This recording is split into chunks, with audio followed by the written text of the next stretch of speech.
अस्सलाम वालेकुम everyone. I hope आप सब लोग खैरियत से होंगे।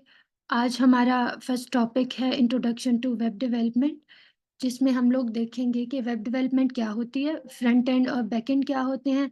इसी तरह से हमें वेब डेवलपमेंट की ज़रूरत क्यों पेश आती है, इंटीग्रेटेड डेवलपमेंट एनवायरनमेंट क्या होता है, हमें कौन सा सॉफ्टवेयर डाउनलोड करना है जिसके अंदर हम लोग कोडिंग कर सकते हैं, और भी कुछ चीज़ें जो आज के टॉपिक में हम लोग कवर करेंगे। स्टार्ट करते हैं वेब डेवलपमेंट से। फॉर्मल डेफिनेशन ये है कि it's a process of creating websites और web application that run on the internet. Internet पे चलने वाली वेबसाइट्स या वेब एप्लीकेशंस को क्रिएट करने को वेब डेवलपमेंट कहते हैं। आप लोग पहले ही बहुत सारी वेबसाइट्स देख चुके होंगे, जैसे फेसबुक है, यूट्यूब है, दराज है, जूम है, ठीक है? ब्लॉग साइट्स हैं, इसके अलावा और कॉम्प्लेक्स फॉर्म्स प्लेटफ़ॉर्म्स हैं। क्वेश्चन ये है कि हमें वेब डेवलपमेंट की ज़रूरत क्यों पेश आती है? इंटरनेट के दौर में जब सब लोग इंटरनेट यूज़ कर रहे होते हैं और किसी के पास कम ही टाइम होता है कि वो बाहर इंटरैक्ट करें, सब लोगों ने सोचा let's go online. Like online shopping stores, online hospitals, libraries, learning schools etcetera, सारी चीज़ें जो हैं वो ऑनलाइन शिफ्ट हो रही थी। सो ये देखते हुए कि ट्रेंड्स चेंज हो रहे हैं, लोग इंटरनेट ज़्यादा यूज़ कर रहे हैं, जो भी बिज़नेसमैन थे, उन लोगों ने सोचा कि हम लोग ऑनलाइन अपना बिज़नेस शिफ्ट कर लेते हैं, अपनी ऑनलाइन प्रेज़ेंस को इंश्योर करते हैं, ताकि जो हमारे कस्टमर्स हैं, वो हमारे साथ इंटरैक्ट कर सकें। So as a web developer आप क्या कर रहे होते हो? वेबसाइट्स क्रिएट कर रहे होते हो, और ये जो भी बिज़नेसमैन होते हैं, ये आप लोगों से कॉन्टैक्ट करते हैं कि अच्छा हमें भी एक ऑनलाइन स्टोर बना दो, एक वेबसाइट बना दो, ताकि हमारी ऑनलाइन प्रेज़ेंस रहे, लोग हमारे साथ इंटरैक्ट करें। अगर वो घर से बाहर नहीं भी आना चाह रहे, तो वो हमारी चीज़ें घर बैठे ही खरीद लें, ठीक है? तो आपको उनके लिए ये काम करना होता है कि उनकी जो ऑनलाइन प्रेज़ेंस है, उसको एन्श्योर करना होता है। एक वेबसाइट देखते हैं, ये है आईफ़ोन की वेबसाइट। सो यहाँ पे आप एक चीज़ नोटिस करोगे कि जो भी आपका स्टोर होता है, उसके अंदर जो भी फ़ंक्शनैलिटीज़ होती हैं या उसके जो भी कंपोनेंट्स होते हैं एक स्टोर के, वो सारे आपको ऑनलाइन भी प्रोवाइड करने होते हैं। सबसे पहले कोई भी अगर रेस्टोरेंट है या कोई भी स्टोर है, तो उसका एक एड्रेस होता है, तो वो एड्रेस जो है वो यहाँ पे अवेलेबल होता है, ठीक है? उसके अलावा क्या होता है कि एक शोकेसिंग की होती है उन्होंने आइटम्स की शॉप्स में, रेस्टोरेंट में आप डाइनिंग हॉल में बैठते हो तो वहाँ पे मेन्यू आइटम्स आपको दिखाए जाते हैं। तो वो सारी चीज़ें जो हैं वो आप लोग यहाँ पे शोकेस करते हो इन द फ्रंट एंड, जहाँ पे यूज़र आपका इंटरैक्ट कर रहा होता है विद द वेबसाइट। आप देख सकते हो आईफ़ोन की ये वेबसाइट है, जिसमें बहुत ही अट्रैक्टिव वेबसाइट बनाई गई है और बहुत इंटरैक्टिव भी है ये। आप मेक श्योर करते हो कि वेबसाइट जो है वो स्मूथ है और ये फुली फंक्शनल है। लाइक अगर आप एक रेस्टोरेंट की बात करते हो तो यहाँ लेट्स से यहाँ पे कुछ आइटम्स यहाँ सामने प्रेज़ेंट किए हुए हैं। अब अगर उसको बाय करना है, तो बाय के जो बैकएंड पे बिहाइंड द सीन फंक्शनैलिटी है, ये बाय करने के लिए कुछ चीज़ें चेक करनी होती हैं। फॉर एग्ज़ाम्पल आप अगर आप किसी दुकानदार के पास जाते हो तो ऑब्वियसली वो पहले चेक करता है कि अच्छा ये वाला आप मॉडल पूछ रहे हो ये अवेलेबल है या नहीं, ठीक है? और फिर जो है वो अपने स्टॉक में से चेक करता है और उसके बाद आपको इन्फॉर्म करता है। तो ये जो फंक्शनैलिटी होती है जो कि आपका सेल्समैन हैंडल कर रहा होता है, आपको वो सारी बैकएंड में हैंडल करनी होती है। सो जो क्लाइंट साइड है यानी यूज़र के इंटरैक्शन के लिए एक आप साइट बनाते हो और एक साइट बनाते हो आप स्टोर की फंक्शनैलिटी को इंश्योर करने के लिए। एक साथ में डेटाबेस कनेक्ट करते हो जहाँ पे आप अपनी इन्फॉर्मेशन को स्टोर करते हो, ठीक है? सो लेट्स बिगिन विद या let's begin with discussing the career as a developer. आपके पास तीन अपॉर्चुनिटीज़ होती हैं, या तो आप फ्रंट एंड डेवलपर बन जाओ या फिर आप बैक एंड डेवलपर बन जाओ। बैक एंड पे आप सर्वर साइड को हैंडल करते हो, फ्रंट एंड पे आप क्लाइंट साइड को हैंडल करते हो, या फिर आप फुल स्टैक वेब डेवलपर बन जाओ जहाँ पे आप फ्रंट एंड बैक एंड दोनों बना के एक पूरा फुली फंक्शनल स्टोर जो है वो रिटर्न करते हो, ठीक है? Tools of the trade very important. आपको चाहिए एक ऐसा एनवायरनमेंट जहाँ पे आप कोड कर सको, mostly we use visual code. फिर आपको चाहिए एक ब्राउज़र जिसके ऊपर आप अपना आउटपुट टेस्ट कर सकते हो, और एक चाहिए आपको गिटहब का अकाउंट जहाँ पे आप अपना कोड स्टोर कर सकते हो, सेव कर सकते हो पुश करके। सबसे पहले ये डिस्कस कर लेते हैं कि आईडीई क्या होता है, उसकी ज़रूरत क्यों पेश आती है और उसकी सिलेक्शन लाइक कौन-सा वाला आईडीई आपको यूज़ करना चाहिए, उसके इंस्टॉलेशन और सेटअप वगैरह। IDE stands for integrated development environment. जैसा कि आपको पता है कि ये डेवलपमेंट एनवायरनमेंट है, सो लाज़मी तौर पे आप कोड जो है इस एनवायरनमेंट में करोगे।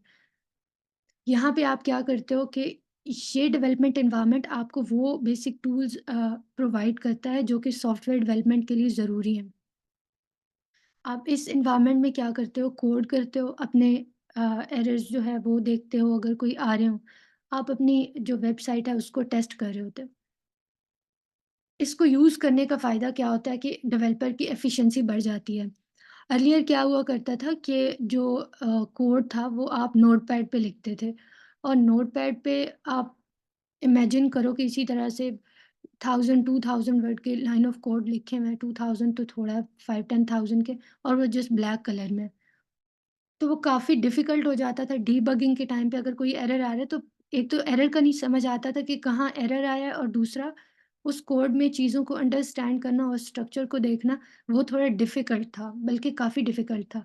तो ये जो सॉफ्टवेयर एप्लीकेशन है, इसका ये फ़ायदा होता है कि ये आपको आपके डेवलपमेंट को स्ट्रीमलाइन कर देती है, आपकी प्रोडक्टिविटी को ईज़ी कर देती है, आपके कॉम्प्लेक्स टास्क जो हैं उसको सिम्प्लीफाई कर देती है। फॉर एग्ज़ाम्पल अगर कहीं एरर आ रहा है, तो ये आपको हाइलाइट कर देती है कि अच्छा ये यहाँ पे एरर है, पॉसिबल एरर्स जो है वो आपको शो कर देती है। और एक यूनिफाइड वर्क स्पेस है जहाँ पे आप काम कर सकते हो। जैसे आप यहाँ देखो, ब्लैक एंड व्हाइट की बजाय अगर आप यहाँ देखो तो ये कोड जो है वो अंडरस्टैंड करना ज़्यादा ईज़ी है, जिसमें डिफरेंट कलर्स यूज़ हुए हैं। इसके फीचर्स में ये है कि ये कोड ऑटो कंप्लीट प्रोवाइड करता है, ऑटो कंप्लीट हो जाता है, लाइक आपको सजेशंस दे रहा होता है ये जब आप लिख रहे होते हो। सिंटैक्स हाइलाइट हुआ होता है जैसे कि ये आप देख सकते हो। इसी तरह से आप आईडीई के थ्रू गिटहब पे जब अपना कोड पुश करते हो तो आप वर्जन कंट्रोल जो है वो कर रहे होते हो। फॉर एग्ज़ाम्पल आपने एक वेबसाइट लॉन्च की है और कुछ टाइम के बाद आपको लगता है अच्छा उसके अंदर कुछ और भी चीज़ें ऐड करने वाली थी। आपने क्या किया कि आपने यहाँ से अपना कोड खोला और वो वेबसाइट रन हो रही है, बट आपने यहाँ पे उसका एक इम्प्रूव्ड वर्ज़न बनाया और उसे दोबारा से जब पुश किया तो वो वेबसाइट जो है वो अपडेट हो गई।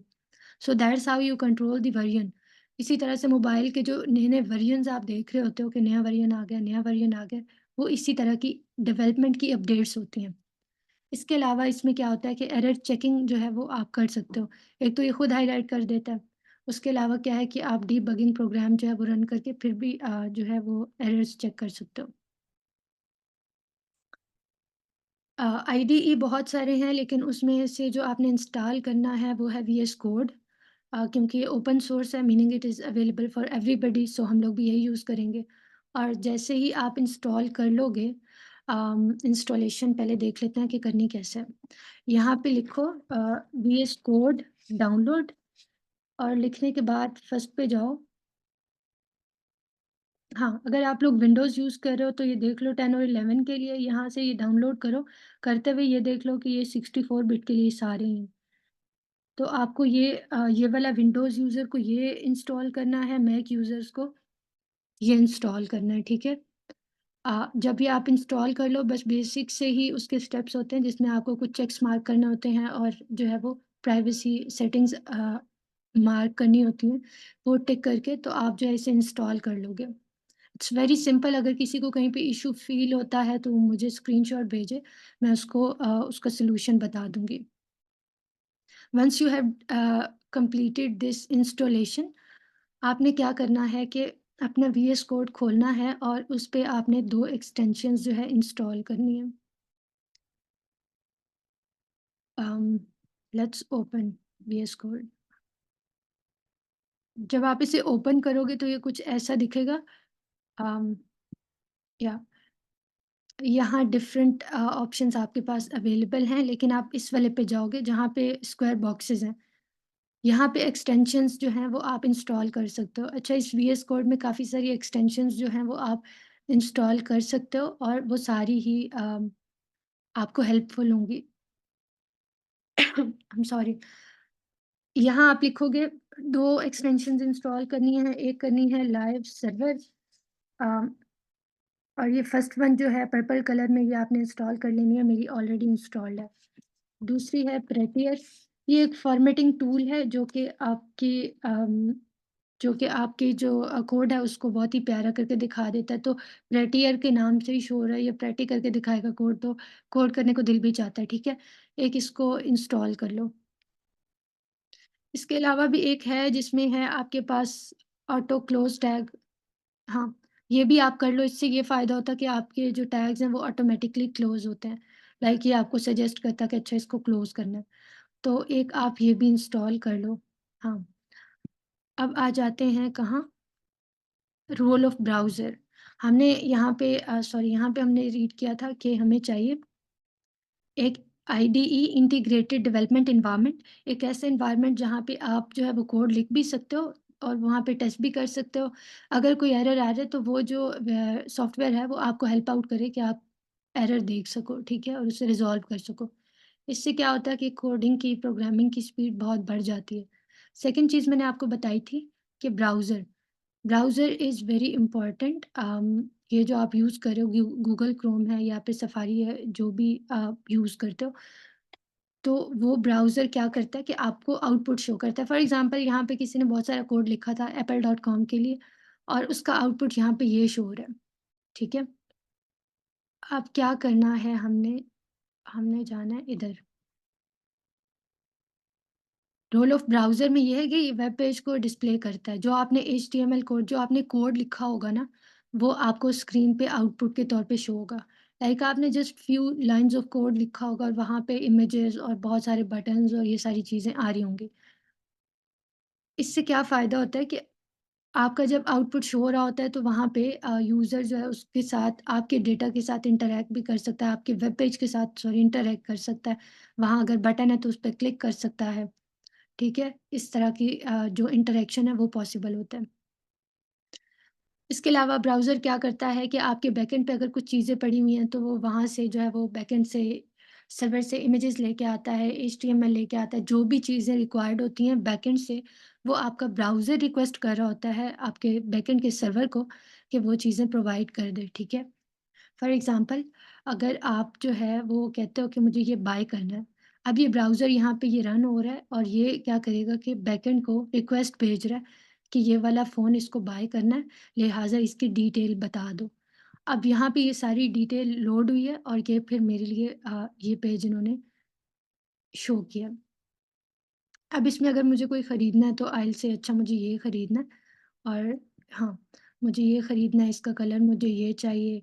अब ये मुझे बाकी सारी चीज़ें भी बता रहा है, ये इसके पास ऑप्शंस अवेलेबल थे, ये कहाँ से आए हैं, ये बैकएंड से आए हैं, कि स्टॉक में ये चीज़ें अवेलेबल हैं। उसके बाद क्या करते हो कि आप अपना ऑर्डर वग़ैरह प्लेस कर लेते हो। सो ब्राउज़र का क्या फ़ायदा होता है, ब्राउज़र आपका आउटपुट शो करता है, ब्राउज़र जो है वो यूज़र को इंटरैक्ट करवाता है आपकी वेबसाइट के साथ। इसके अलावा भी एक बड़ा मज़े का फ़ायदा होता है ब्राउज़र का और वो ये है कि मैं आपको दिखाती हूँ, 1 सेकंड। अगर आप इसको राइट क्लिक करके इंस्पेक्ट पे जाते हो ना, तो ये ब्राउज़र आपको ये भी बता देता है कि इस वाली वेबसाइट ने कोड कैसे लिखा था, ठीक है? अगर आप ये देखते हो कि अच्छा ये कहाँ से आई, ये क्या है? तो ये एक इमेज है। अब ये इमेज कहाँ है? ये देखें यहाँ पे ये ऊपर एक इमेज था, एक इमेज आई गेस ये भी है। अम, हाँ। ये भी किसी ने एक एक डिव ये बनाई हुई है, यहाँ पे ये बाकी सारे इमेजेस यहाँ पे स्टोर हुए हैं। कहने का मकसद ये है कि आपको एक तो ये इंटरैक्शन प्रोवाइड करवाता है, दूसरा आपको कुछ ना कुछ एक आइडिया हो जाता है कि अच्छा ये फ्रंट एंड कैसे तैयार हुआ हुआ था। जो एचटीएमएल किसी ने लिखी थी वो एचटीएमएल यहाँ पे ये जो भी कोड था वो यहाँ पे कुछ ना कुछ शो हो रहा है और आपको जो है वो पता चलता है कि अच्छा ये इतनी अच्छी वेबसाइट है तो वो कैसे बनाई हुई है किसी ने। एक और चीज़ मैं आपको बताना भूल गई हूँ कि आप इसमें देख सकते हो कि ये जो है वो आपके फॉर एग्ज़ाम्पल आपके पास है आईफ़ोन एसई, तो ये उस पे वेबसाइट ऐसी दिखेगी। जो डेवलपर होता है उसका ये भी काम होता है कि वो वेबसाइट को ना रिस्पॉन्सिव करके दे। लाइक अगर कोई फ़ोन पे खोल रहा है तो वो कैसी दिखेगी, अगर कोई गैलेक्सी पे देख रहा है तो वो कैसी दिखेगी। इसके अलावा ये यहाँ पे डिफरेंट जो है वो आइटम्स गिवन है और उनमें ये वेबसाइट कैसी दिखेगी आप लोग ये भी ब्राउज़र से चेक कर सकते हो।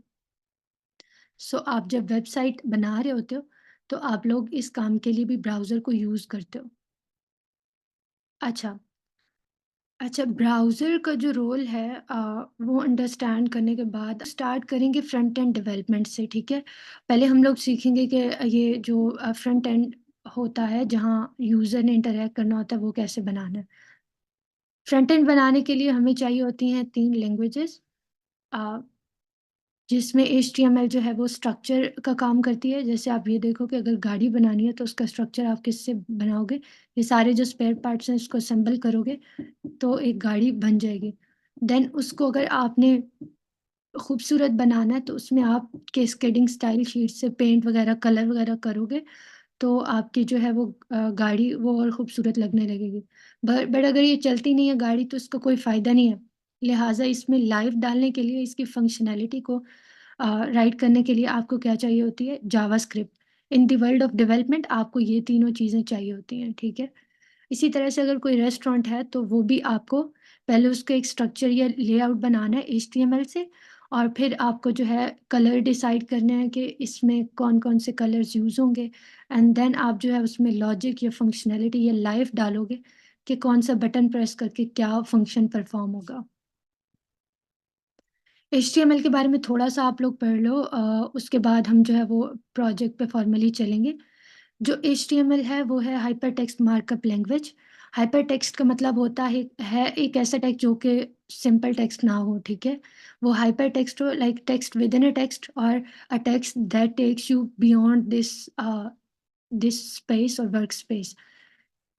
कहने का मतलब ये है कि अगर ये एक सिंपल जैसे कि एक पावर पॉइंट की फाइल है, इसमें जो भी ये टेक्स्ट लिखा हुआ है इसके ऊपर आप क्लिक करते हो इससे कोई फ़र्क नहीं पड़ता, ये एक प्लेन टेक्स्ट है जिसका कोई फ़ंक्शन नहीं है एज़ सच, ठीक है? लेकिन अगर मैं यही जो पैराग्राफ है इसे कॉपी करके इस एनवायरनमेंट के अंदर किसी टैग के अंदर लगा दूँगी, तो उसको अगर मैं लाइव रन करती हूँ सर्वर को अगर मैं रन करती हूँ, तो मुझे जो है वो एक और वेब पेज पे लेके जाएगा, यानी ब्राउज़र पे मुझे लेके जाएगा और वहाँ पे मुझे ये टेक्स्ट शो होगा। So hypertext is not simple text, it's a meaningful text जो कि आपको जिसके अंदर और भी काफ़ी सारी फंक्शनैलिटी या मीनिंग होता है। जैसे आपने अक्सर लिंक्स को देखा होगा जो कि ब्लू होते हैं कलर में और नीचे एक अंडरलाइन हुआ हुआ होता है। आप उसके ऊपर जाते हो तो एक वो क्लिकेबल लिंक बन जाता है और आप क्लिक करते हो तो आप एक और वेबसाइट पे चले जाते हो। दैट्स अ हाइपरलिंक और हाइपरटेक्स्ट, ठीक है? तो हाइपरटेक्स्ट मार्कअप लैंग्वेज का ये मतलब है कि ऐसी लैंग्वेज जिसमें कुछ टैग्स हैं, जिसमें कुछ ऐसे स्ट्रक्चर के रूल्स सेट हुए हैं कि जो कि आपको एक इंटरैक्टिव और डायनामिक जो है वो वेबसाइट बनाने में मदद देते हैं। It's a language that is used to apply layout and formatting conventions to a text document. यानी एक टेक्स्ट डॉक्यूमेंट था, उसके अंदर आपने स्पेसिफाई कर दिया कि ये वाला जो टैग है वो जो है वो कितनी स्पेस लेगा और tags are like containers. Containers meaning डब्बा जो आपके किचन में यूज़ होता है या कोई भी आप कंटेनर ले लो, जो भी बॉक्सेस होते हैं, वो कितनी स्पेस लेगा।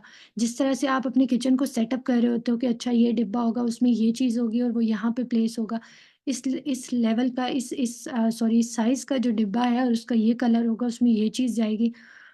ये जो सारी चीज़ें आप डिसाइड कर रहे होते हो, इसी तरह से यहाँ एचटीएमएल के जो भी फाउंडर्स थे, उन्होंने कुछ चीज़ें डिसाइड की कि यहाँ कुछ टैग्स होंगे, जो कि आपकी हेडिंग्स को, इमेजेस को, बटन्स को, लिंक्स को कंट्रोल करेंगे। वो कितनी स्पेस लेंगे, उनका फ़ंक्शन क्या होगा, उसके अंदर कोई और जो है टैग आ सकता है, उसके एक डिब्बे के अंदर कोई और डिब्बा आ सकता है, नहीं आ सकता। ये सारे रूल्स जो हैं, वो इस मार्कअप लैंग्वेज में ऑलरेडी प्री डिफाइंड हैं। मीनिंग दैट अगर आप इस लैंग्वेज में कुछ लिख रहे होते हो, तो कुछ ऑलरेडी ऐसे वर्ड्स हैं जिनकी मीनिंग सॉफ्टवेयर को पता है। अगर आप उसको यूज़ करते हो, तो सॉफ्टवेयर को पता है कि अच्छा इस टैग के लिए मुझे कितनी स्पेस जो है वो अलॉट करनी है, ठीक है? और इस तरह से क्या होता है कि आपकी वेबसाइट का एक बड़ा प्यारा-सा स्ट्रक्चर जो है वो हमें डिस्प्ले होता है। वेब वेबसाइट जो है उसके अंदर बहुत सारे वेब पेजेज़ होते हैं, जैसे कि एक ये जो आपको फर्स्ट पेज नज़र आ रहा है, this is a web page right? For Mac अगर आपको जाना है तो ये आपको एक और वेब पेज पे लेके जाएगा। इसी तरह से अगर आपको आईफ़ोन पे जाना है तो ये एक और वेब पेज पे लेके जाएगा। मीनिंग दैट बहुत सारे वेब पेजेज़ जो हैं वो आपके पास एक वेबसाइट के अंदर होते हैं। और एचटीएमएल के वो वेब पेजेस वो जो हैं वो ट्रांसलेट होते हैं, ब्राउज़र उनको ट्रांसलेट करता है और फिर वो कोड जो है वो इस सारी चीज़ में कन्वर्ट हो जाता है। With the help of HTML only we can create static web pages. आप स्टैटिक वेब पेजेस क्रिएट करते हो जो कि बिल्कुल ही सिंपल से होते हैं। जैसे ये देखें, यहाँ पे ये चले इस वेब ये वेब सॉरी सर्च बार है, लेकिन आप वैसे ये देखो कि ये एक एचटीएमएल से क्रिएट हुआ हुआ वेब पेज है। ये देखें, ये एचटीएमएल से क्रिएट हुआ हुआ है और ये एक स्टैटिक वेब पेज है, लाइक इसके अंदर कुछ ज़्यादा फंक्शनैलिटी नहीं है। हाँ, एक आध हैं, बल्कि ये तो मैंने ऐड किए हुए हैं। और यहाँ पे जो है वो आपको एक बटन नज़र आ रहा है। ख़ैर आपको यहाँ पे 1-2 लिंक्स नज़र आ रही हैं, ये चीज़ें जो है वो इंटरैक्टिव हैं, आप इनके साथ इंटरैक्ट कर सकते हो। सो कहने का मकसद ये है कि जैसे ये एक स्टैटिक चीज़ है ना, इसके साथ आप कुछ और नहीं कर सकते बिकॉज़ ये जस्ट एक लोगो है। तो ये लोगो जो है ये एक स्टैटिक वेब पेज के ऊपर एक स्टैटिक चीज़ है। डायनामिक में ये होता है कि आपके पास अगर कोई बटन है और उस पे क्लिक करो तो कोई फ़ंक्शन परफ़ॉर्म हो रहा है। इसी तरह से यहाँ पे आप क्लिक करके कुछ लिखते हो तो कुछ परफ़ॉर्म हो रहा है और यहाँ कहीं क्लिक करते हो तो ये आपको कहीं और लेके जाता है। सिर्फ़ एचटीएमएल होगी तो आपके पास सिर्फ़ स्टैटिक पेजेज़ बनेंगे, लेकिन अगर आप उसको स्टाइल करना चाह रहे हो जो भी स्टैटिक पेज है तो वो आपको कैस्केडिंग स्टाइल शीट यूज़ करनी पड़ेगी, यानी कि सीएसएस यूज़ करनी होगी। इसी तरह से अगर उसमें आपको फ़ंक्शनैलिटी डालनी है या उसमें कोई आपको एनिमेशन वग़ैरह डालनी है तो उसके लिए आपको जावास्क्रिप्ट यूज़ करनी होगी, ठीक है? अब ब्राउज़र जो है रीज़न ये है कि हम लोग एचटीएमएल, सीएसएस और जावास्क्रिप्ट क्यों यूज़ करें? एचटीएमएल स्ट्रक्चर के लिए यूज़ होती है, स्टाइल के लिए सीएसएस यूज़ होती है और लॉजिक के लिए जावास्क्रिप्ट यूज़ होती है। बट एचटीएमएल ही हम यहाँ क्यों यूज़ करें? Because most of the browsers understand HTML language only. उनको सिर्फ़ एचटीएमएल पता होती है और जो एचटीएमएल है उसी का स्ट्रक्चर जो है वो ईज़िली डिकोड कर सकते हैं या उसको जो है वो ट्रांसलेट कर सकते हैं। ठीक है? और जो एचटीएमएल डॉक्यूमेंट है उसके अंदर बहुत सारे एचटीएमएल टैग्स होते हैं और वो जो हैं वो उनके अंदर डिफरेंट कंटेंट डाला जा सकता है।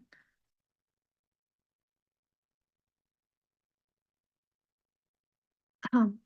In essence, a markup language is instructions wrapped around content to define how it should be structured or displayed. For a content could be a paragraph, a heading, ठीक है? अब उस पैराग्राफ और heading को तो आप ऐसे ही रहने दोगे ना जैसे ये है।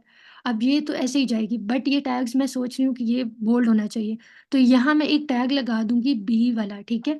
ओपन और क्लोज़ करूँगी कि इसके अंदर जो भी वर्ड्स हैं उनको तुम हाइलाइट कर दो। तो जो मैंने टैग्स लगाए हैं दोज़ आर एक्चुअली इंस्ट्रक्शंस जो कि रैप हुई हुई हैं इस कंटेंट के इर्द-गिर्द और वो इसे बता रही हैं कि अच्छा तुमने जो है वो जो अंदर टेक्स्ट है उसके साथ क्या करना है, सही है? देन वी हैव फाइनली कि how to start a project. और प्रोजेक्ट स्टार्ट करने के लिए सबसे पहले आपको उसको एक प्रोजेक्ट का फ़ोल्डर बनाना है। फ़ोल्डर को एक मीनिंगफुल नेम दे दें। जैसे मैंने कहा था कि डे 1 या लेक्चर 1 कर दो या फिर आप फूड ऐप कर दो। आप फूड ऐप कर रहे हो इसके दरमियान में आप हाइफ़न लगा सकते हो या फिर ए को अपर केस कर दो। तो उससे क्या होगा कि ये कैमल केसिंग हो जाएगी और मीनिंगफुल नेम होना चाहिए। उसके बाद आप क्या करते हो, ये एक सिंपल स्टेप है कि आपको एक फ़ोल्डर क्रिएट करना है और उसके बाद आपको उसको ड्रैग एंड ड्रॉप करना है ऑन वीएस कोड। तो आपका जो है प्रोजेक्ट स्टार्ट हो जाएगा। 2-3 और तरीके हैं प्रोजेक्ट स्टार्ट करने के, वो विद टाइम जो है हम लोग डिस्कस करेंगे। मैंने एक फ़ोल्डर क्रिएट किया है अभी ही टास्क 1 का और इसको ड्रैग एंड ड्रॉप किया है यहाँ। आपका वीएस कोड यहाँ पे अगर पिन हुआ हुआ हो तो ज़्यादा बेटर होता है और उसके बाद हम लोग देखेंगे कि हमें करना क्या है। सबसे पहले ऐसे करो आप लोग कि ना 2 एक्सटेंशंस इंस्टॉल कर लो। आई गेस मैंने पहले बता दिया है कि आपको इन 2 एक्सटेंशंस इंस्टॉल करनी है लाइव सर्वर की और ये है लाइव सर्वर की और प्रेटियर की करनी है। प्रेटियर की करनी है और ऑटो कंप्लीट जो है वो भी कर लो आप। यहाँ पे ऑटो क्लोज टैग सॉरी ये कर लो। तो ये सारे जो हैं वो इनफ हो जाएँगे आपके लिए फॉर नाउ और उसके बाद फिर हम लोग चलते हैं पहली अपनी फ़ाइल बनाने के लिए। अच्छा, जब भी आपको फ़ाइल बनानी है, यहाँ जो नाम लिखा होगा ना, जो आपके फ़ोल्डर का नाम है, वो अपर केस में मैंने लोअर केस में लिखा था, मोस्टली हम लोग लोअर केस में ही लिखते हैं। यहाँ पे ये सारे कैपिटलाइज़ हो गए हैं, ये देखें, ये। और यहाँ इसके सामने ये जो 3 डॉट्स हैं, एक ऊपर डॉट्स हैं, वहाँ नहीं जाना आपने, नीचे वाली ये जो 3 डॉट्स हैं, इसमें आपने एक फ़ाइल क्रिएट करनी है, जो कि आप हमेशा ही क्रिएट करेंगे, उसका नाम होता है index.html। इस फ़ाइल को अंडरस्टैंड करें कि ये फ़ाइल index.html के नाम से ही हमने क्यों बनाई है। द रीज़न इज़ कि ब्राउज़र को ये इंस्ट्रक्शंस ऑलरेडी मिली हुई हैं कि आप जब भी कोई प्रोजेक्ट देख रहे होगे, तो उसमें आपने सबसे पहले कौन-सी फ़ाइल देखनी है, index.html फ़ाइल देखनी है और उस फ़ाइल को आपने क्या करना है, आपने उस फ़ाइल को होम पेज बना देना है और फिर बाकी सारी जो फ़ाइल्स होंगी वो उसी से लिंक्ड होंगी इस तरह से। डॉट एचटीएमएल एक्सटेंशन का मतलब है ये एक एचटीएमएल डॉक्यूमेंट है, ठीक है? यहाँ पे कोई और भी इंस्ट्रक्शंस हो सकती थी लाइक डॉट पीडीएफ होता है, अ, पीएनजी होता है पिक्चर्स के लिए इस तरह से। लेकिन जो भी आपका एचटीएमएल का वेब पेज होता है, उस डॉक्यूमेंट को आप डॉट एचटीएमएल एक्सटेंशन के साथ जो है वो एंड करते हो। पहली आपकी फ़ाइल index.html की बनती है, अब ज़रूरी नहीं है सिर्फ़ एक ही वेब पेज हो, आपके पास और बहुत सारी हो सकती हैं। तो आपने क्या करना होता है, उसके बाद फिर उनको अलग से नाम देना होता है और उन सबको यहाँ पे आपने अगर ज़रूरत हो तो आई डोंट थिंक यहाँ पे इंटीग्रेट करते हैं। ख़ैर बाकी जो फ़ाइल्स हैं उनका आप नाम जो है वो क्या करते हो डिफरेंट रख सकते हो, बट फर्स्ट फ़ाइल जो है वो index.html होगी।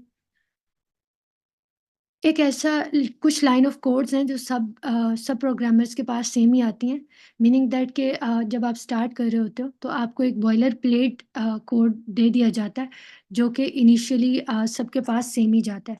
आप शिफ्ट और 1 प्रेस करो यानी सेमीकोलन प्रेस करो, तो यहाँ पे इमिट एब्रिविएशन यहाँ कुछ लिखा हुआ है, या ये वो प्री डिफाइंड बॉयलर प्लेट है जो कि सबको ऐसी ही मिलती है और आपको भी ऐसे ही मिलेगी, जिसमें एक बेसिक सा स्ट्रक्चर जो है वो कोड का डिफाइन हुआ होता है, ठीक है? और डॉक्यूमेंट का जो है वो स्ट्रक्चर इस तरह से आपको दे दिया जाता है। फिर उसके अंदर आप चीज़ों को जो है वो चेंज कर सकते हो। यहाँ फ़ाइल के अंदर टैग्स को अंडरस्टैंड करना बहुत ज़रूरी है। स्पेशली कुछ टिप्स हैं जो कि आपको याद रखनी होती है एज़ अ प्रोग्रामर आपको गलत स्पेलिंग नहीं लिखने होते। आप मेक श्योर करते हो अगर आपने एक जगह जो नाम दिया है, अगर कहीं और रेफ़र कर रहे हो, तो आप सेम उसी नाम के स्पेलिंग्स जो आप यूज़ करो, अदरवाइज़ जो मशीन है वो जब कोड को एग्ज़ीक्यूट कर रही होती है तो उसको समझ नहीं आती कि वो अंडरस्टैंड नहीं करेगी कि आपका मतलब एक जगह अगर स्पेलिंग गलत है तो वही है जो आपने पहले यूज़ किया था, सो आपका कोड जो है वो एरर शो करेगा। बेटर प्रैक्टिस इज़ कि अगर आपने एक जगह पे कहीं कोई नाम इंट्रोड्यूस करवाया तो आप उसको कॉपी करके नेक्स्ट जगह पे पेस्ट कर लो। स्पेलिंग मिस्टेक्स नहीं करनी, अगर कहीं पे टैग आपने ओपन किया है तो उसको आपने क्लोज़ भी करना है। टैग्स क्या होते हैं आप ये देखें, जैसे मैंने आपको बताया ये कंटेनर्स होते हैं, ये प्री डिफाइंड अ अ, रूल्स होते हैं, इनके अंदर सेट हुए होते हैं कि अगर कोई टैग है तो उसका क्या मतलब है। पहले इस बॉयलर प्लेट को थोड़ा अंडरस्टैंड कर लेते हैं, उसके बाद हम लोग चलेंगे कि बाकी की चीज़ें जो है उसको देखेंगे। सबसे पहले ये चीज़ डिफाइन हुई हुई है कि ये डॉक टाइप इसकी डॉक्यूमेंट टाइप क्या है एचटीएमएल।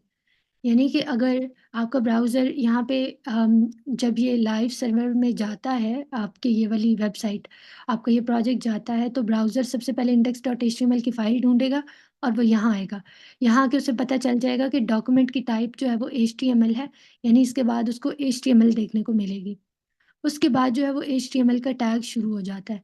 ये एचटीएमएल का ओपनिंग टैग है और आप देख सकते हो कि इसके कंट्ररी यहाँ पे ऑपोज़िट साइड पे I mean at the very and एक एचटीएमएल क्लोजिंग टैग है। क्लोजिंग टैग के लिए क्या होता है कि ओपनिंग की तरह इसकी इस तरह की ही ब्रैकेट्स होती हैं, ठीक है? लेकिन क्या होता है कि इसके ब्रैकेट के यहाँ एक स्लैश होता है और यहाँ फिर इसका जो है वो क्लोजिंग टैग अगर वो बॉडी था, वो बॉडी आ जाएगा, ठीक है?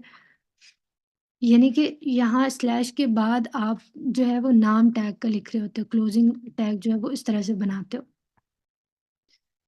अच्छा, एक तो पहली बात ये हो गई कि हर ओपनिंग टैग का एक क्लोजिंग टैग होगा। कुछ टैग्स ऐसे होते हैं जिनको हम सेल्फ क्लोजिंग टैग कहते हैं, लाइक वो एक ही टैग होता है जो कि जहाँ स्टार्ट होता है वहीं पे वो एंड हो जाता है, वो मैं आपको बाद में बताऊँगी, ठीक है?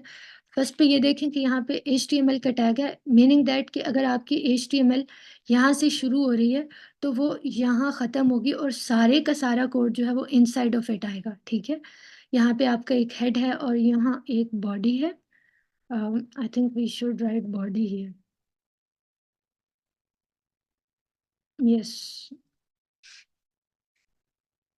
चलें, ठीक है। अब इस एचटीएमएल के अंदर आप सारा कोड लिखोगे तो वो आपका प्रोसेस होगा। अगर आप बाहर लिखते हो तो क्या होता है, लेट्स सी क्या होता है। हाँ, ये है आपकी इंडेक्स डॉट एचटीएमएल फाइल। और क्या है कि अगर इसको मैं थोड़ा-सा साइड पे कर दूँ, अगर ये साइड पे जाए तो यस, यहाँ पे लिखा हुआ है टाइटल इस वेबसाइट का है डॉक्यूमेंट। मैं यहाँ पे कर देती हूँ मैं यहाँ पे करती हूँ टास्क 1, ठीक है? फर्स्टली एक टाइटल चेंज कर लेते हैं। अब टाइटल चेंज हो गया टू टास्क 1। क्या करते हैं कि यहाँ कुछ लिखते हैं। फॉर एग्ज़ाम्पल मैं आपको एक सिंपल सा टैग बता रही हूँ, ये H1 का टैग है, हेलो, ठीक है? तो ये हेलो यहाँ पे भी लिखा जा रहा है, ये बड़ी गलत बात है। वैसे ये डॉक्यूमेंट एचटीएमएल का है और बेस्ट प्रैक्टिस ये होती है कि विदिन द एचटीएमएल टैग जो है वो आप चीज़ों को लिखो, ठीक है? आपने इसके बाहर कुछ नहीं लिखना। बहरहाल अगर मैं यहाँ पे एक्सटेंशन चेंज करती हूँ, अगर इंडेक्स डॉट एचटीएमएल की जगह मैं कोई और नाम लिखती हूँ, within this let me right hello world, ठीक है? उसके बाद जो है वो यहाँ पे देखें हेलो वर्ल्ड लिखा हुआ है। मैंने एक टैग यूज़ किया है इसकी बॉडी के अंदर और मैंने हेलो वर्ल्ड लिख दिया है। अगर मैं इसका नाम चेंज कर दूँ इंडेक्स 1 डॉट एचटीएमएल, तो हेलो वर्ल्ड जो है वो cannot get index dot HTML. Browser was looking for index dot HTML, I changed the name to index 1, तो इसको पहली फाइल मिली ही नहीं है, लिहाज़ा इसने एरर शो कर दिया है। I will move back index dot HTML control G करके मैंने किया है और अब देखते हैं हेलो वर्ल्ड आ गया। मैं एक और फाइल ठीक है, फ़िलहाल के लिए इतना ही काफ़ी है।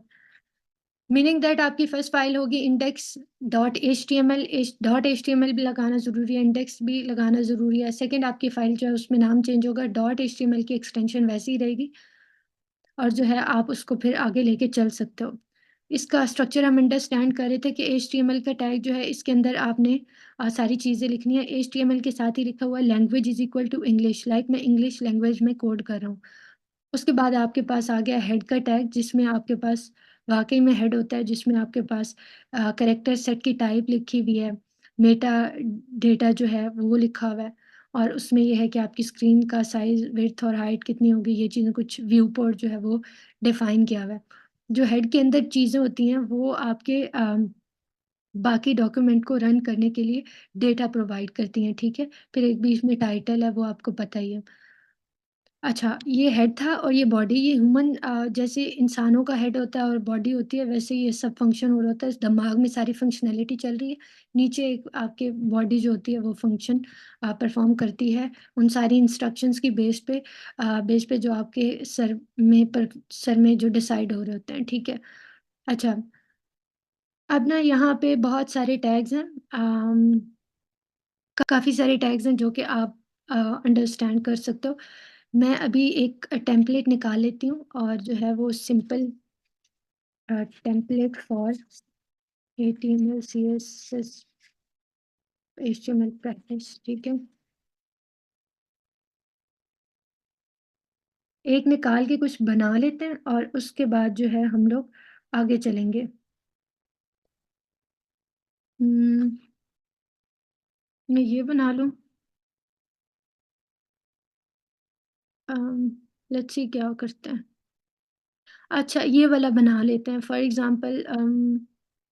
चलो ये इमेज है, सही है। हम लोग ये करेंगे कि इसमें start your amazing stuff through AP और इसमें फिर नीचे एक पैराग्राफ है और यहाँ पे एक बटन नज़र आ रहा है, यहाँ पे एक फ़ोन है और इसके पीछे एक पर्पल कलर है। कलर को फ़िलहाल हम लोग छोड़ देते हैं।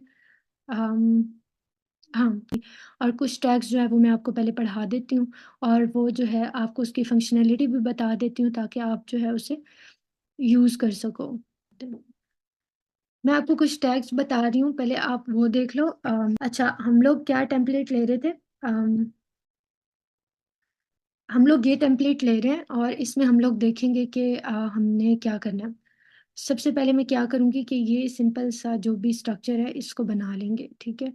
इसको थोड़ा-सा करीब कर लेते हैं, फॉर नाउ जो है वो इसको रिमूव करते हैं और इसको थोड़ा-सा करीब करके यहाँ रख लेते हैं। फॉर एग्ज़ाम्पल मुझे ये चीज़ बनानी है, start your amazing stuff through AP, ये वाला करते हैं। तो इसके लिए ये मुझे पता है ये बड़ा है, किसी भी पेज के ऊपर भी अगर कुछ बड़ा लिखा तो ऑब्वियसली आपको पता होता है वो हेडिंग है। हेडिंग का एक टैग होता है एचटीएमएल के अंदर जिसे हम कहते हैं एज, और एज आप देख सकते हो यहाँ पे एच1, एच2, एच3, एच4, 5 और 6। ये 6 हेडिंग्स आपके पास प्री डिफाइंड हैं, मतलब कि 6 साइज़ की हेडिंग्स आप लोग यूज़ कर सकते हो विद इन एचटीएमएल। और आप जैसे ही ये तो मैंने ऑटो कंप्लीट लगाया हुआ है ना, यहाँ इसको ऐसे लिखते हैं, एच1 लिखा, इसको बंद किया और ये ऑटो पे इसका कंप्लीशन वाला जो है वो जनरेट हो गया। एच1 ही लिखा हुआ है लेकिन एज से पहले एक स्लैश है, ठीक है? अब यहाँ पे हमने क्या करना है कि स्टार्ट योर अमेजिंग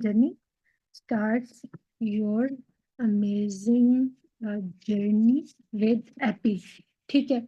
ये हमारी हेडिंग हो गई, वहाँ पे एक फुल स्टॉप भी था। हम लोग जाके देखते हैं हमारा कैसा लग रहा है। Start your amazing journey with AP, ठीक है?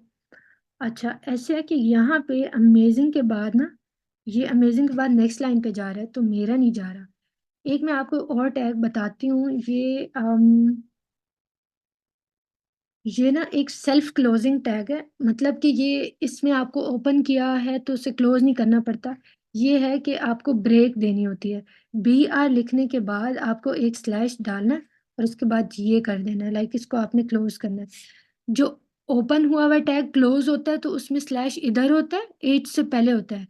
लेकिन जो सेल्फ क्लोजिंग टैग्स होता है ना, उसमें क्या होता है कि आपके जो भी टेक्स्ट है उसके बाद एक स्लैश होता है, ठीक है? तो इसको सेल्फ क्लोजिंग टैग कहते हैं। मतलब कि इसे ज़रूरत नहीं होती क्लोजिंग टैग की, खुद ही क्लोज़ हो जाता है। अब देखते हैं कि इसकी तरह ये नेक्स्ट लाइन पे गया या नहीं। सो यू कैन सी कि ये नेक्स्ट लाइन पे चला गया। अब क्या करना है कि नीचे जो पैराग्राफ है इस तरह का, ये लोरेम इप्सम डोलर सिट एमिट, ये जो आप इस तरह का लॉरेम कहीं पे भी देखेंगे ना तो आपको ये अंडरस्टैंड करना है कि ये एक डमी टेक्स्ट है जो कि एचटीएमएल में हमें प्रोवाइड होता है। अगर आपको कोई भी dummy text for testing purposes use करना है, तो आप क्या करते हो कि लॉरेम के साथ उसको जनरेट कर लेते हो। एक और चीज़ नोट करो कि ये इसकी तरह हाइलाइट नहीं हुआ हुआ, आई मीन बोल्ड नहीं है, लाइक ये एक पैराग्राफ है। तो हम लोग क्या करेंगे, एक पैराग्राफ का टैग देंगे, उसके लिए हम लोग लिखते हैं पी, ठीक है? और पैराग्राफ को जनरेट करने के लिए आप क्या करते हो कि लॉरेम लॉरेम लिख के जिसमें आपके पास रैंडम चीज़ हो। अभी आपके पास कोई एग्जैक्ट वाला पैराग्राफ अवेलेबल नहीं है, आप टेस्ट कर रहे हो चीज़ों को, आप करते हो इस तरह 50, 100 कुछ भी लिख दो, तो उतने वर्ड्स का एक पैराग्राफ आपके पास आ जाता है, ठीक है? अब यहाँ पे आप जाओ अपने आउटपुट पे, तो ये देखो ये इतना आ गया हुआ है। अगेन अब आप क्या करते हो कि इसको फॉर्मेट डॉक्यूमेंट कर दोगे। लाइक आपने राइट क्लिक किया, आप फॉर्मेट डॉक्यूमेंट पे गए तो जो बहुत लंबी लाइन कहीं आगे जा रही थी, वो सारी सिमट के यहाँ आ गई है। तो ये फ़ायदा है आईडीई का। एक तो आप देखो डिफरेंट कलर्स हैं और दूसरा आप ये देखो कि यहाँ पे क्या हुआ हुआ है कि आप डॉक्यूमेंट को इज़िली फॉर्मेट कर सकते हो। फॉर्मेट डॉक्यूमेंट विद आप प्रेटियर भी कर सकते हो, प्रेटियर, ठीक है? तो आई थिंक ये वही है।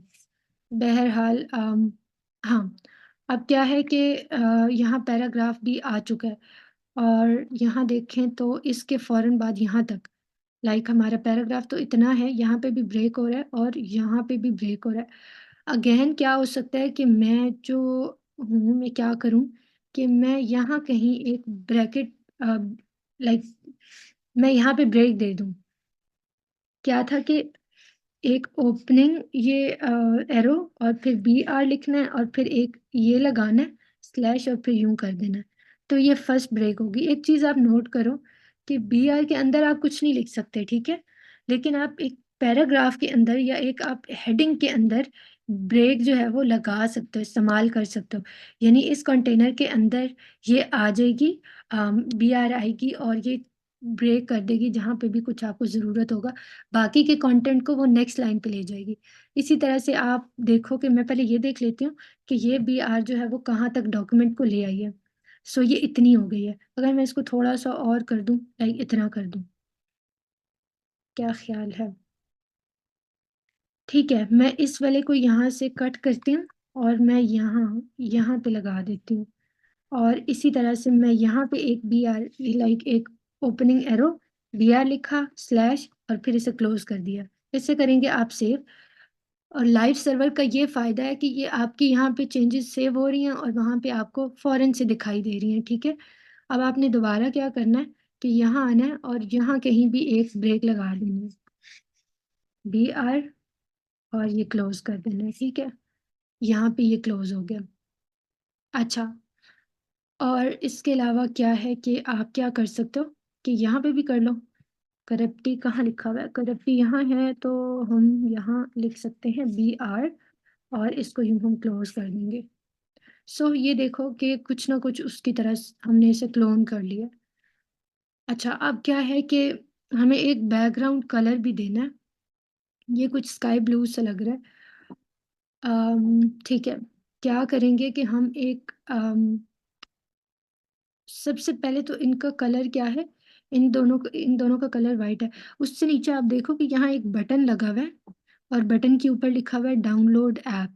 तो सबसे पहले ना हम लोग एक बटन बना देते हैं जिसमें लिखा हो डाउनलोड ऐप, यानी एक और टैग है जिसको कहते हैं बटन का टैग।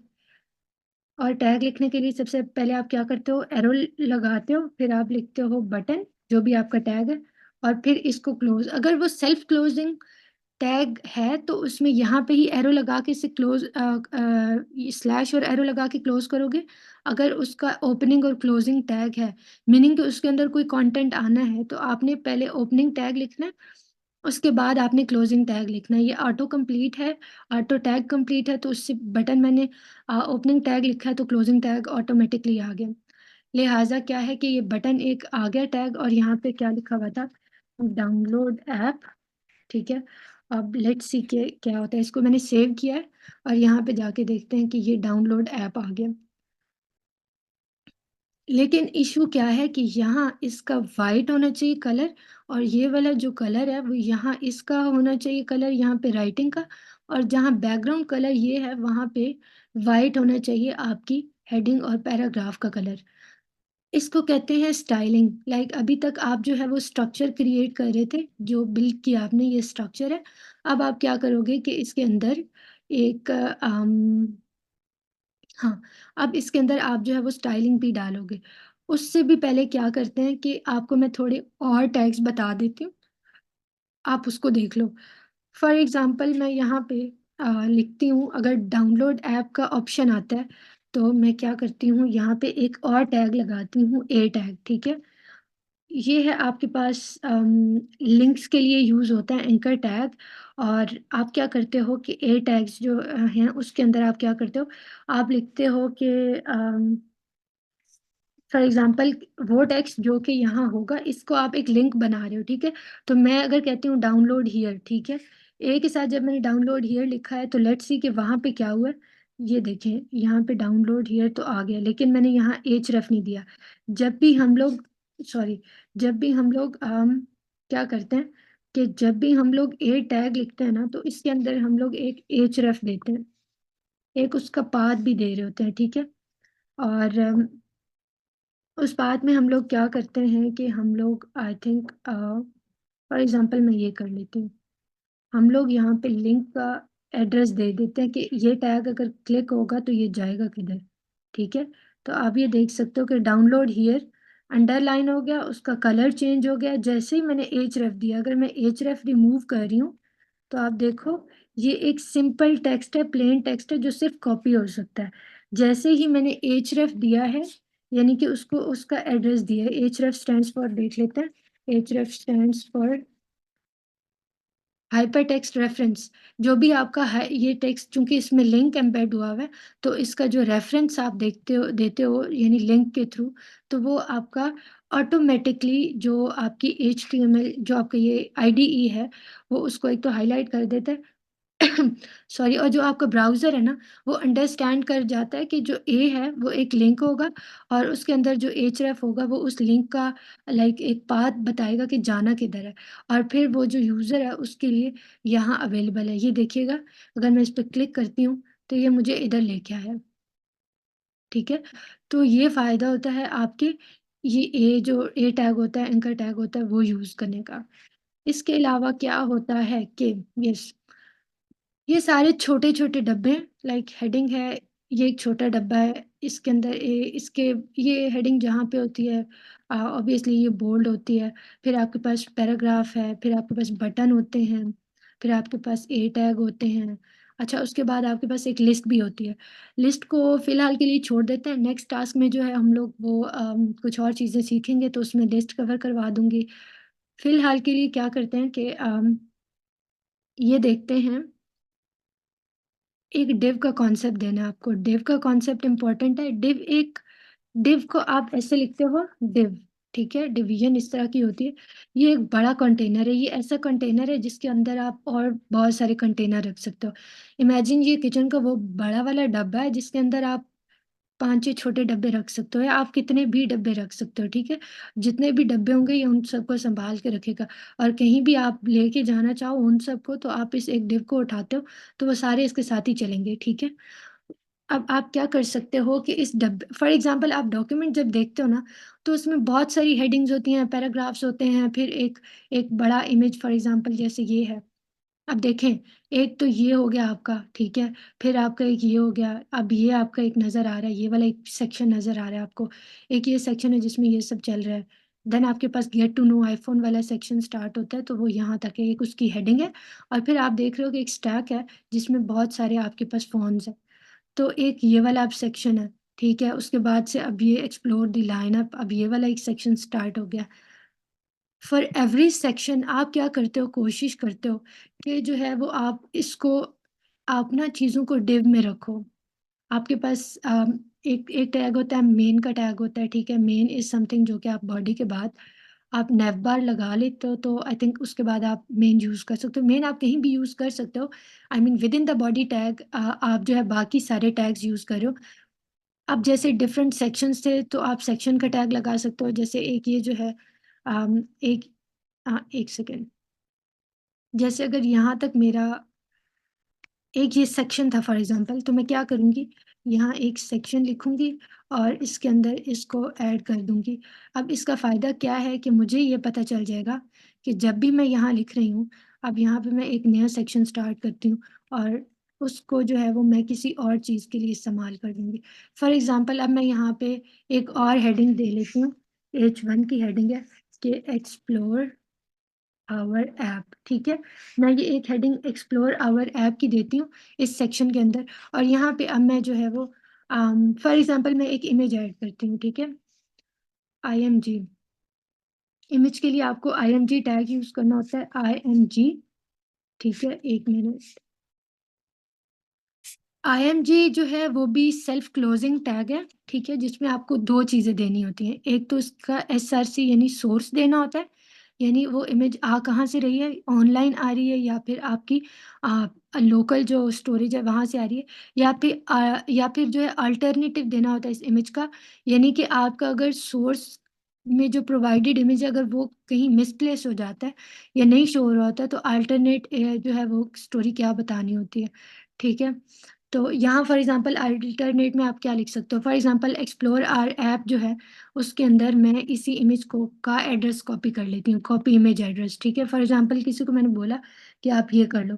इमेज के अंदर मैंने कहा ये वाला इमेज आपने ऑनलाइन उठाना है, उसका सोर्स ये है और अगर ये ना हो तो लिखें सॉरी इमेज इज़ मिसिंग, ठीक है? अब ये देखिएगा वहाँ जाके सेव करके मैं चेक कर रही हूँ, तो आप देखो कि एक सेक्शन में ये चीज़ आ गई है और दूसरे सेक्शन में क्या हुआ है कि ये वाला पोर्शन आ गया है। एक चीज़ आप और नोट करो कि चाहे जो यहाँ मैं कितने भी सेक्शन बना दूँ, यहाँ नहीं पता चलता कि सेक्शन जो है वो बना है तो उसका फ़र्क यहाँ नहीं फ़ील होता, ठीक है?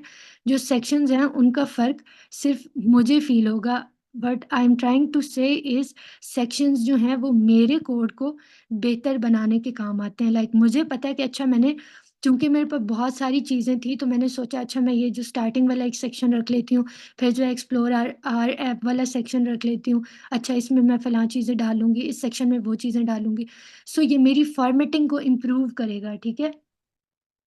तो सेक्शन जो है, सेक्शन टैग उसके लिए यूज़ होता है। इमेज का मैंने आपको बता दिया और फ़िलहाल के लिए आप जो है वो सोर्स जो है वो रिमोट सोर्स यानी ब्राउज़र पे कोई भी इमेज उठाओ और वो यहाँ पे अगर आप लोग लगा दो, तो उससे क्या होता है कि आपको इमेज लगाना भी आ जाता है और हाँ, आप देखो आपने एक एक हेडिंग लगाना सीखी है, आपने हेडिंग को तोड़ना सीखा है विद ब्रेक टैग। इसके अलावा आपने क्या सीखा है, एक आपने पैराग्राफ एंटर करना सीखा है, लाइक पी टैग सीखा है आपने, उसके बाद उसमें ब्रेक कैसे देनी है उसका एक तरीका आपने सीखा है।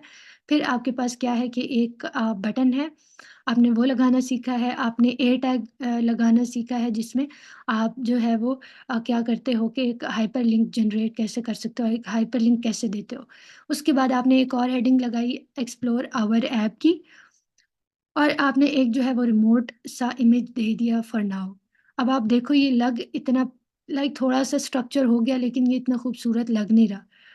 तो अपने नेक्स्ट लेक्चर में हम लोग क्या करेंगे कि इसको हम लोग खूबसूरत बनाएँगे। आपको मैं एक टास्क दे देती हूँ जिसमें आपने इसी तरह से फ्रंट एंड का जो पहला पेज है वो आपने स्ट्रक्चर करके ले आना है, ठीक है?